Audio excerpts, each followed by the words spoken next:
Good morning, First Missionary. I'm Brenda Perry, Women's Ministry Lead here at First Missionary Baptist Church, where our pastor is Reverend William Vincent Curtis. I'm so excited to share with you that March is National Women's History Month, and this month we're going to pay a little extra special attention to the many amazing accomplishments of strong, determined women across the United States. The first person that we'll spotlight is Vice President Kamala Devi Harris. She is the Vice President of the United States of America. She was elected Vice President after a lifetime of public service, having been elected District Attorney of San Francisco, California Attorney General, and United States Senator. Vice President Harris was born in Oakland, California, to parents who immigrated to India and Jamaica.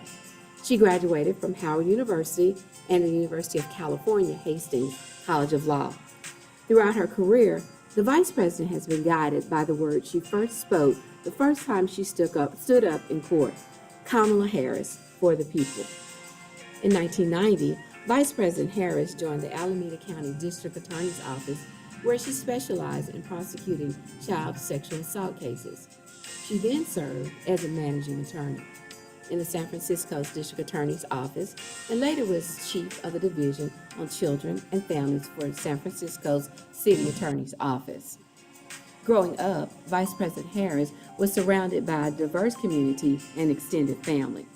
In 2014, she married Doug Imhoff. They have a large blended family that includes children Ella and Cole.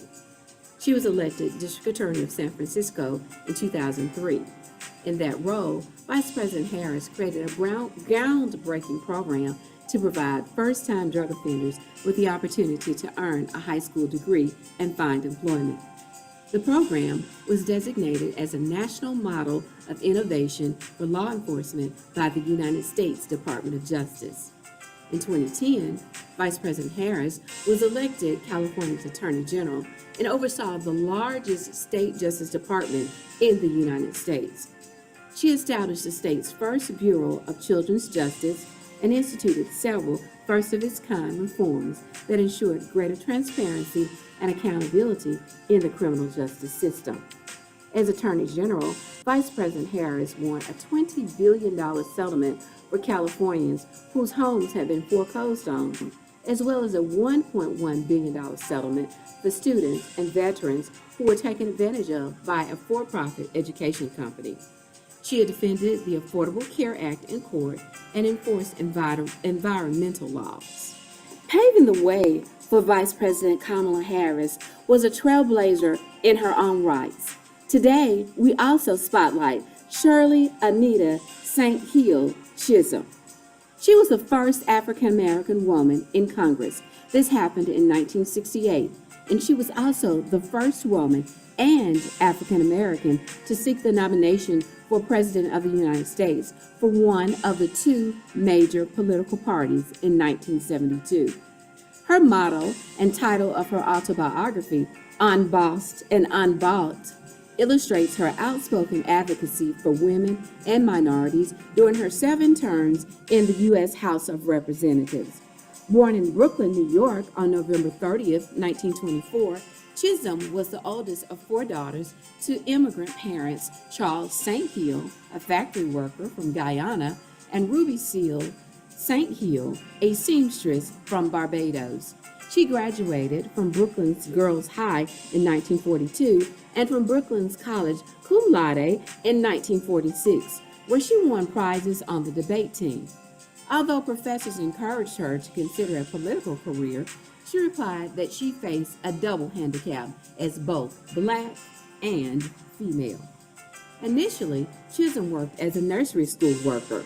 She earned a master's degree from Columbia University in early childhood education in 1951. By 1960, she was a consultant to the New York City Division of Daycare. Ever aware of racial and gender inequality, she joined local chapters of the League of Women Voters, the National Association for the Advancement of Colored People, the Urban League, as well as the Democratic Party Club in Bedford, Brooklyn. In 1964, Chisholm ran for and became the second African American in the New York State Legislature.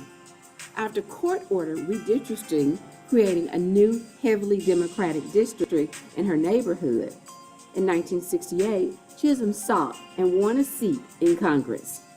There, Fighting Shirley, as she was known, introduced more than 50 pieces of legislation and championed racial and gender equality, the plight of poor, and the ending of the Vietnam War.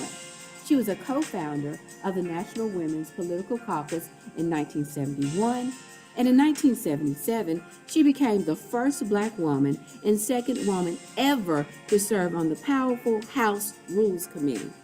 Discrimination followed Shirley Chisholm's request for the 1972 Democratic Party presidential nomination in primary debates, and after taking legal action, was permitted to take part in just one speech.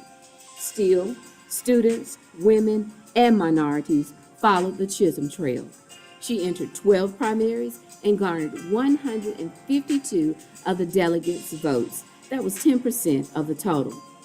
Despite an under-financed campaign and conscientiousness from predominantly male congressional Black caucus, Chisholm retired from Congress in 1983. Of her legacy, Chisholm said, "I want to be remembered as a woman who dared to be a catalyst of change."